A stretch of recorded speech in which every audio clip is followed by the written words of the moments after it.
A typical evening in Los Angeles. No one expected Vin Diesel, the restaurant owner, to walk in quietly like an anonymous guest. But then a soft cry changed everything. And just a few hours later, an unprecedented transformation had begun. Los Angeles, a summer Friday evening. The last rays of sunlight stretched across the skyscrapers like golden threads suspended in the air, reflecting a warm, orange glow on the tower windows. The city shifted into the night not gently, but with the pulse of someone awakening from a short nap. The sounds of traffic, bicycle horns, and the smell of oil from taco trucks all blended into the signature soundtrack of a western city at dusk. A restaurant called TORX stood in a modest corner of Westwood where the wealthy and UCLA students intersect. It wasn't tall or flashy, but every part of it, inside and out, radiated warmth, like someone had once poured their heart into building it. Tonight was Friday, the first weekend evening after final exams, and TORX entered its busiest hours of the week. No one inside the restaurant knew that Vin Diesel, the founder of TORX and a global icon in film, was quietly stepping through the doors like any unknown customer. No bodyguards behind him. There is no flash of cameras, no cheers or staff rushing to greet him. Just a tall man wearing a charcoal hoodie and a low baseball cap with broad shoulders and steady footsteps, walking through the very space he had created. Vin wasn't there to check sales numbers. He wasn't there to review staff, promote his image, or film an inspiring video.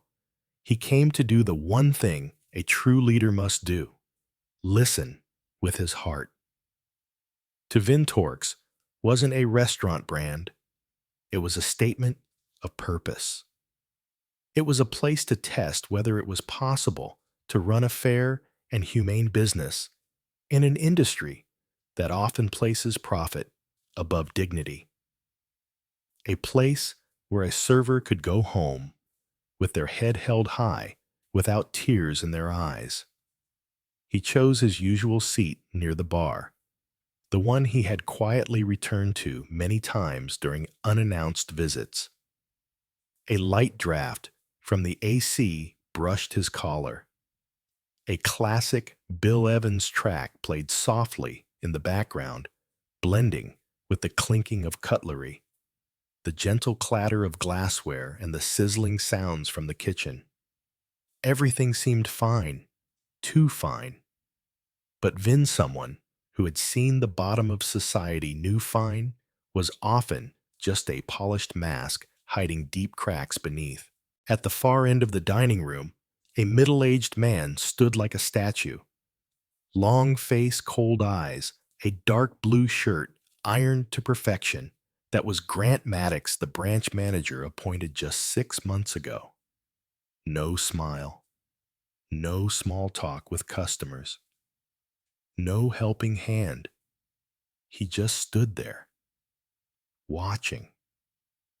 Not the watching that offered help, but a presence that hung over others like a shadow, making every staff member instinctively quicken their pace when passing by. Vin noticed that no one person had made eye contact with him for over 2 seconds. They avoided his gaze and path like he was a wound no one wanted to touch. Vin had once waited tables and washed dishes. He knew this type. Managers who didn't shout, didn't slam things, but could suffocate an entire restaurant with a single look and prolonged silence. Then he heard it, a faint sound, like a chair leg shifting against tile, followed by a quiet sob. It wasn't the crying that burst out from pain. It was the crying you try to hold in, coming from deep in the chest like a locked door cracking open, letting the pain seep out like smoke. Vin slowly went down the left hallway, pretending to look for the restroom. As he passed a slightly ajar wooden door, he stopped. In the dim light, he saw a young woman with black hair tied back wearing the TORX silver-gray uniform. Her shirt was wrinkled, her collar askew, and both hands gripped the edge of a stainless steel table so tightly that her knuckles were white. Her face was down, pressed against the table, but her shaking shoulders said everything. Next to her, a young man, also in uniform, sat close, speaking softly, clearly trying to comfort her. "You can't let him keep doing this. You don't owe him anything." Vin held his breath. He leaned closer to hear. The girl's voice came back barely louder than a whisper. "I don't have a choice. He said I'll be fired if I don't do what he says." Vin froze. His chest tightened. That wasn't a complaint. It was the resigned voice of someone trapped, not a drunk customer. It's not a workplace misunderstanding. It was Grant Maddox. Vin returned to his seat, but he couldn't sit still. His thoughts spun. He had seen things like this on film sets at other restaurants, but not here. Not in a place he had built to ensure this would never happen. A few moments later, Kai, the young man from earlier, came back to the counter, eyes red-collar damp. His hands shook slightly as he placed the menus down. Vin walked over. His voice was calm, like a regular, "Hey, can I borrow your pen?" Kai looked up, hesitated, then nodded. He handed over a ballpoint pen from his apron pocket. Vin took it, but didn't walk away. He kept his eyes on Kai, his voice deeper now. "I saw your friend earlier. She's not okay." Kai froze. Both hands gripped a stack of plates. Veins bulged slightly on his wrists. He tried to respond, "She's fine." Vin didn't back off. "No, she looked like someone who's been through hell." A silence fell heavy as a tablecloth being pulled from a table. Then Kai gave a slight nod, lips pressed tight. "She's not okay, but she can't quit. She needs the job. And Mr. Grant, he knows that." Vin placed the pen back on the counter. Her name was Leah Calderon, 23 years old. She graduated with honors in hospitality management.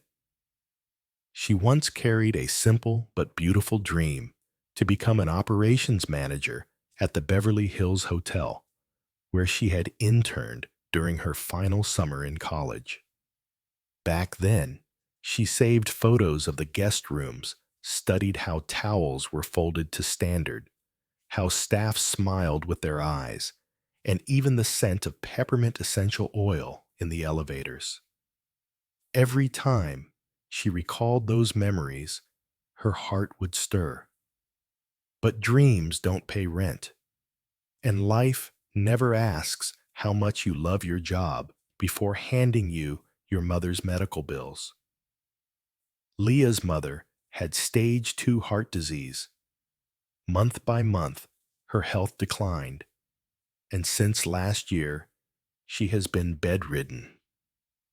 Medication costs totaled over $1,000 every month. Leah's father had vanished when she was in 9th grade.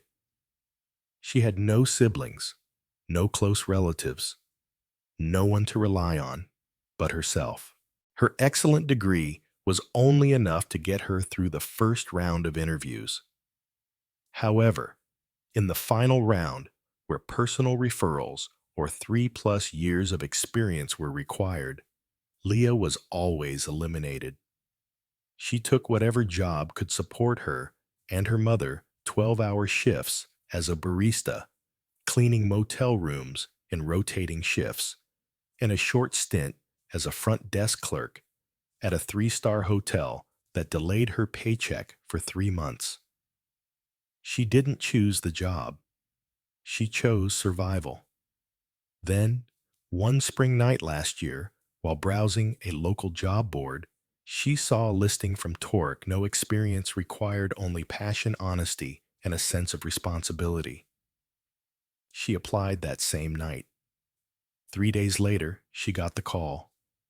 And Leah remembered her first day at TORX vividly. Her uniform smelled like fresh fabric. Her white shoes were spotless, and she carried a small notebook filled with notes on taking orders and smiling at the right moments.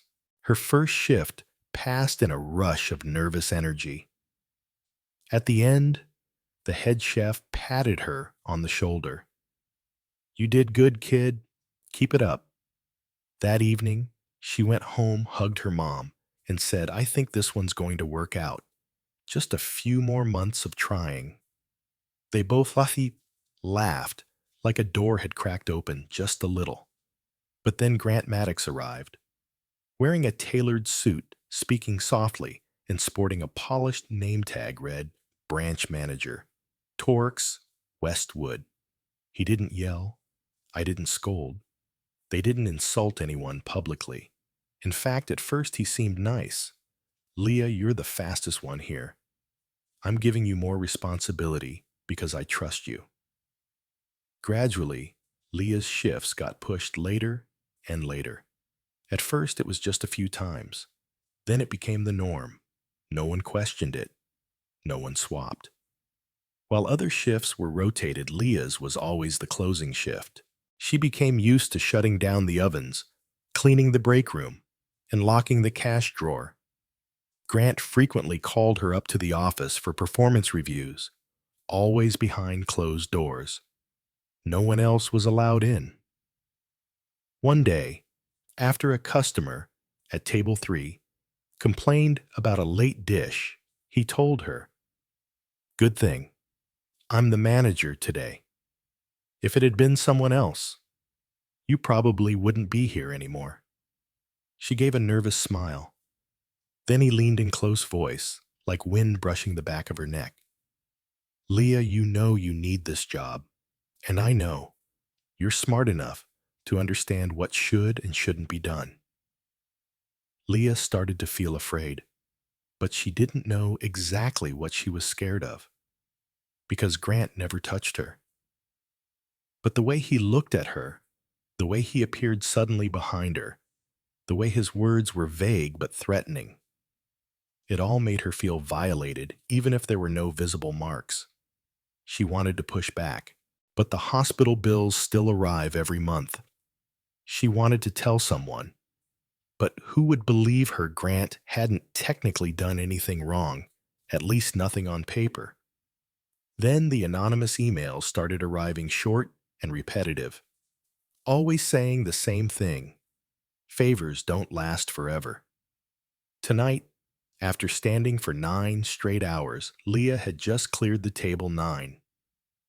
When she heard Grant's voice behind her, "Leah, come to the office. You didn't smile at the guests at table 12. She walked away, but not toward the office. She turned toward the staff room. I set the tray down and leaned back against the wall and broke down. Back to Vin. After Kai whispered, "She's not okay, but she doesn't have another choice." Vin knew he couldn't act based on instinct alone, not in a system like TORX one with a legal team, senior management, and a reputation to protect. He needed proof, clear, undeniable. Not to expose Grant, but to make sure that if this happened here, it wouldn't happen again in any other branch. Ben. The evening shift bartender is around 26 years old. Not much of a talker, but observant. The kind of person Vin always believed knows everything, even if they don't say it. Vin waited until Ben stepped outside to smoke, standing along the side of the restaurant where the smell of fryer oil mixed with the minty scent of a freshly made mojito. Vin approached, not with the posture of an owner, but like a man who had worked night shifts, had numb hands from carrying trays, and had been scolded by customers for late food. "Everything okay?" Vin began. Ben nodded, voice flat. Yeah, every Friday's like this. 8 hours that feel like 18. Vin leaned back against the wall. I used to wait tables. I know what it's like to smile on the outside, but want nothing more than to walk out and never come back. Ben tilted his head slightly, like he was trying to figure out who this guy was. But Vin's voice didn't need guessing. It was real.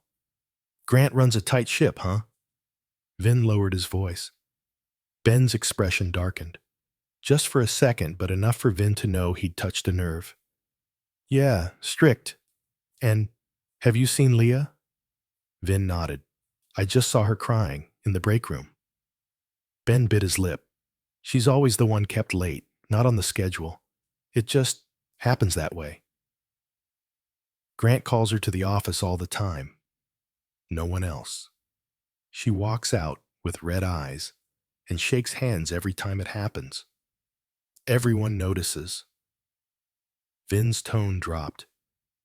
Did she ever say anything to you? Ben shook his head. She didn't need to. We've seen enough. But no one dares speak up. The last time Lonnie pushed back on a schedule change, Grant moved her to morning shifts for 2 weeks.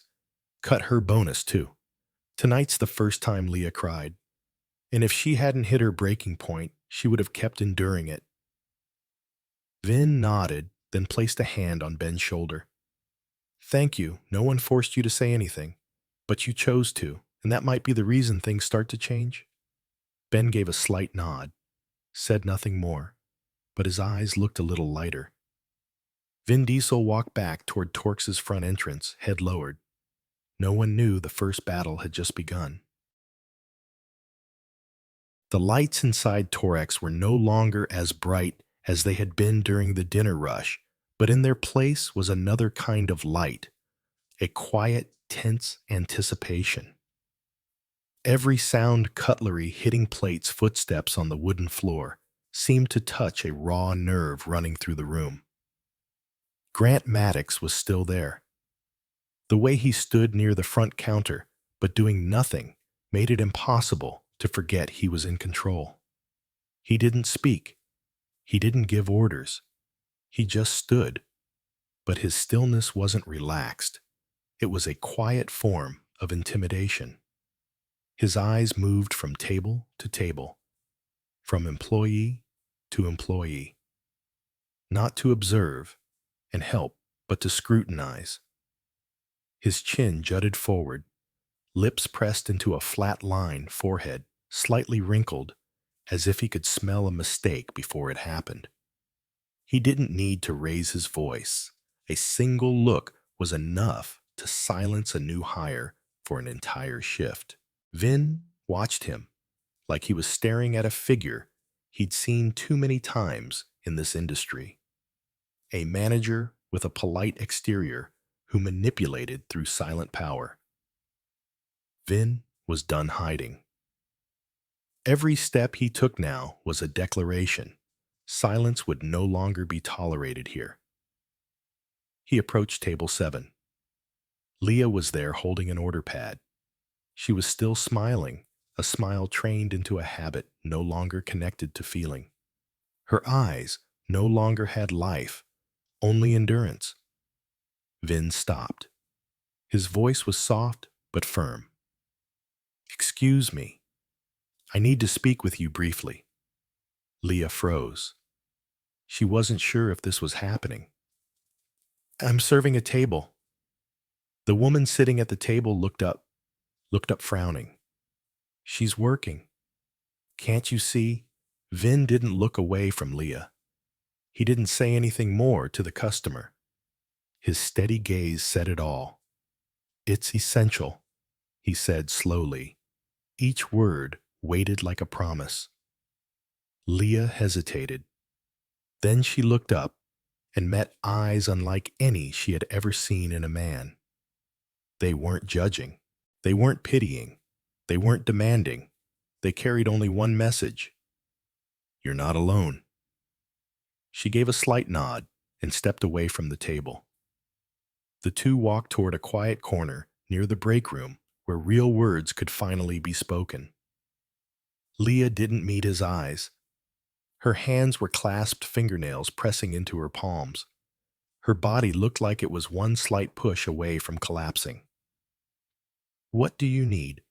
she asked, her voice softer than the hum of the dish machine. Vin tilted his head toward her, lowering his voice just enough to be heard. "I know about the night shifts. I know he kept you late. I know about the private discussions he asked for." "You don't have to confirm anything, Leah. I want you to know you're not alone anymore." That sentence cracked something inside her. She blinked rapidly, then looked away as if one more second of eye contact would make her cry. "Who are you?" she asked, voice trembling. Vin didn't answer right away. He smiled gently, like a breeze. "You'll know soon.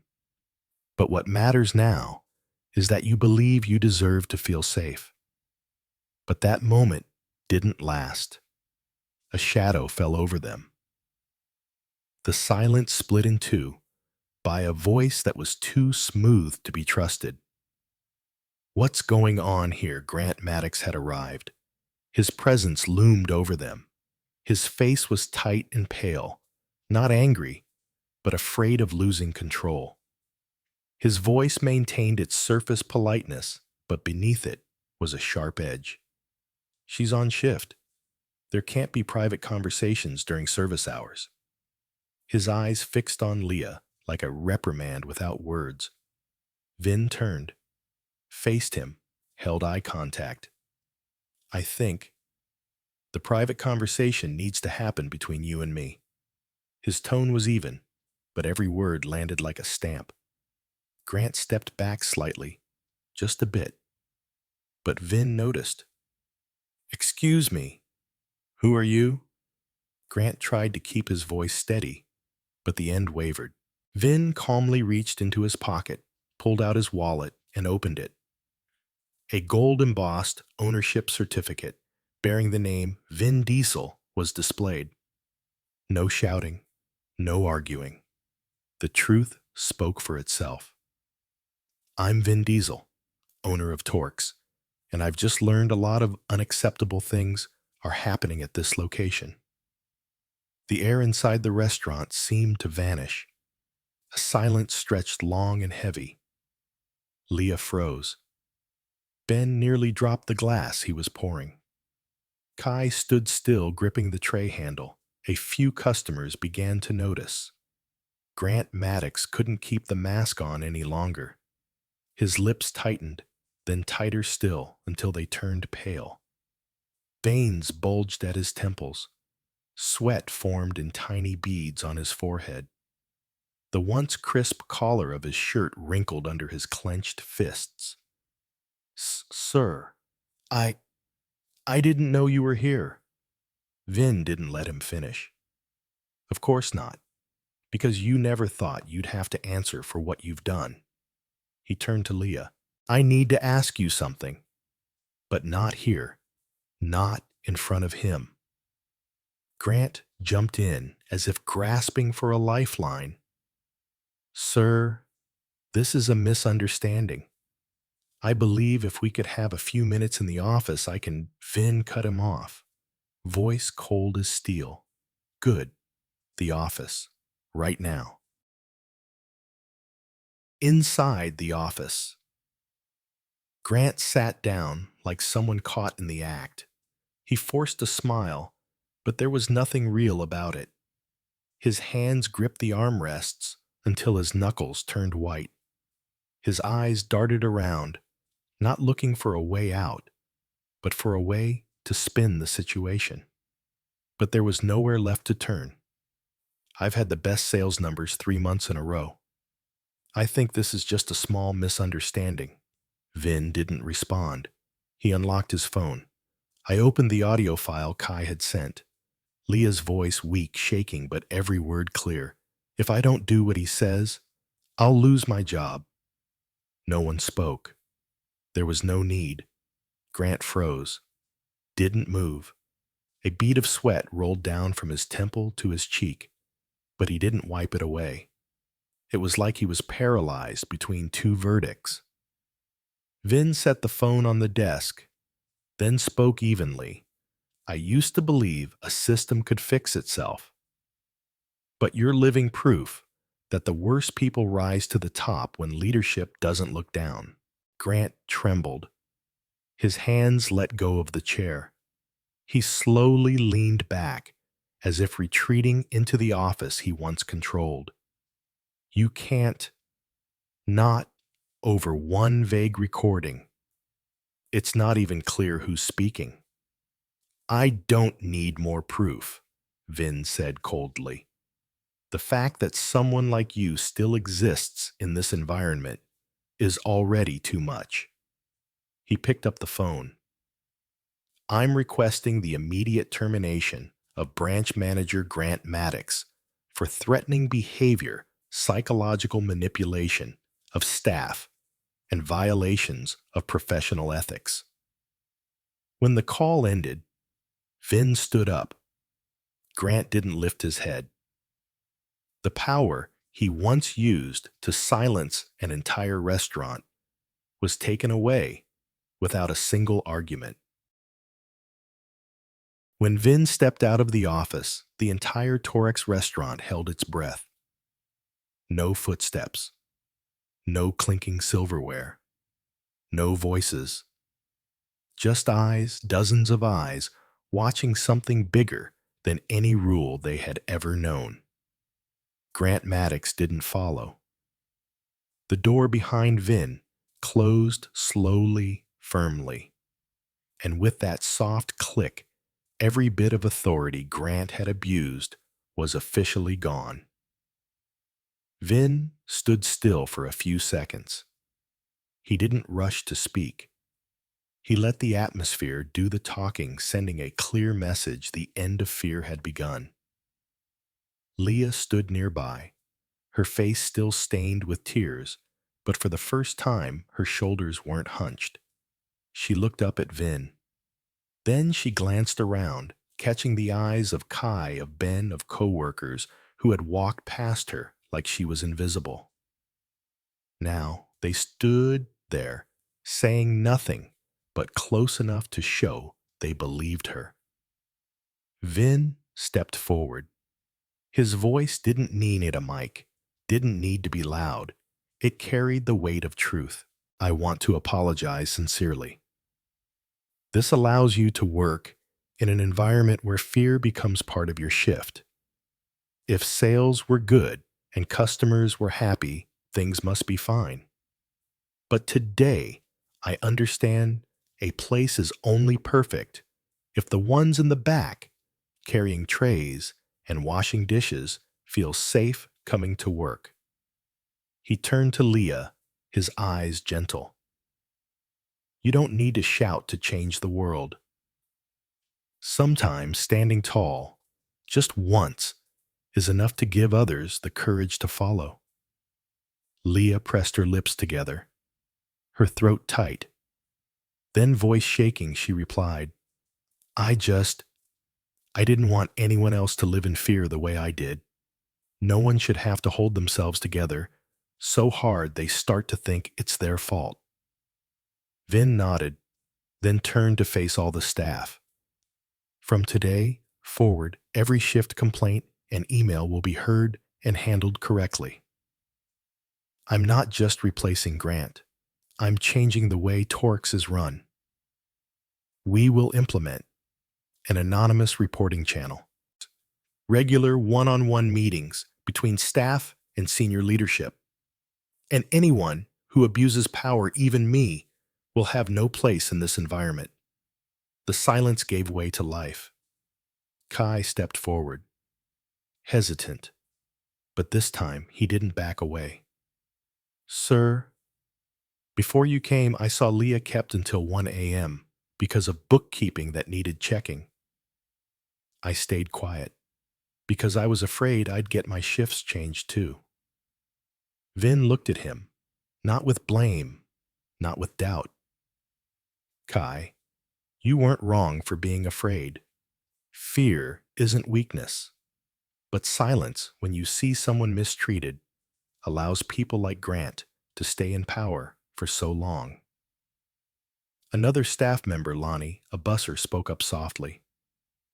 He once threatened to write me up for being unprofessional because I stood still for 2 minutes. I thought it was because I wasn't good enough. I didn't tell anyone. Vin stepped gently beside her. His face wasn't just reassuring, it affirmed something more. No, it wasn't your fault. A good place doesn't make people feel like they're the problem. A good place is where people are seen, heard, and respected. 1 week later, TORX held its largest internal meeting since the company was founded. Every employee, not just from the Westwood location, but from all 4 branches, joined via Zoom. Each one had received a personal invitation with the words, "You are part of the change." Vin Diesel appeared on the screen, not in a suit, no prepared speech. Just a man sitting among the people he wanted to protect. Being the restaurant chain owner doesn't make me more critical than anyone here. On the contrary, it means I carry more responsibility than anyone else. If I look away and pretend not to see, I'm no better than the ones enabling it. It isn't a privilege to stay silent. It's the duty to speak up for those who can't. 3 months later, Leah Calderon was promoted, not out of pity, not to calm internal backlash, but because she had natural leadership qualities, courage, empathy, and the strength to stay true to herself, even when backed into a corner. She became head of new staff training, directly overseeing the work environment at TORX. On her first day, leading a session for new employees, Leah held a cup of tea, her hand still slightly trembling, but her voice was steady. If someone makes you feel small, don't assume you're the wrong one. Sometimes just speaking the truth once can be enough to save an entire team. Another Friday night, Vin Diesel returned to TORX. No announcement. There is no need for anyone to recognize him. He sat in his usual corner, the spot that had once witnessed hesitant footsteps and tears held back. But tonight, none of that remained. No more fearful glances. No more hunched shoulders. No more footsteps trying to hide the weight of emotional fatigue. Only the steady sounds of the kitchen laughter from the prep area and staff calling each other by name without hesitation. Vin lifted his glass of water. He looked out to the street, city lights glittering like strands of tinsel across the window pane. And he thought to himself, as a quiet affirmation, we can't fix the whole world, but if each of us takes responsibility for our part, then at the very least the places we live and work won't become hell for anyone else. This story reminded me of one obvious truth. Sometimes the worst thing isn't the silence of the victim, it's the silence of the bystanders. Vin Diesel chose not to stay silent, which sparked a decisive shift, not just for one person, but an entire system. Any workplace can become a place of decency if the person in charge is willing to face the truth, listen, and act from the heart. And sometimes it only takes one person to stand up for many others to find the courage to follow. What about you? After hearing this story, have you ever experienced something similar? Or have you witnessed injustice in your workplace? Share your thoughts in the comments below. I'd love to hear your story. And if you find value in content like this, don't forget to hit like, subscribe to the channel, and turn on notifications so you won't miss future stories.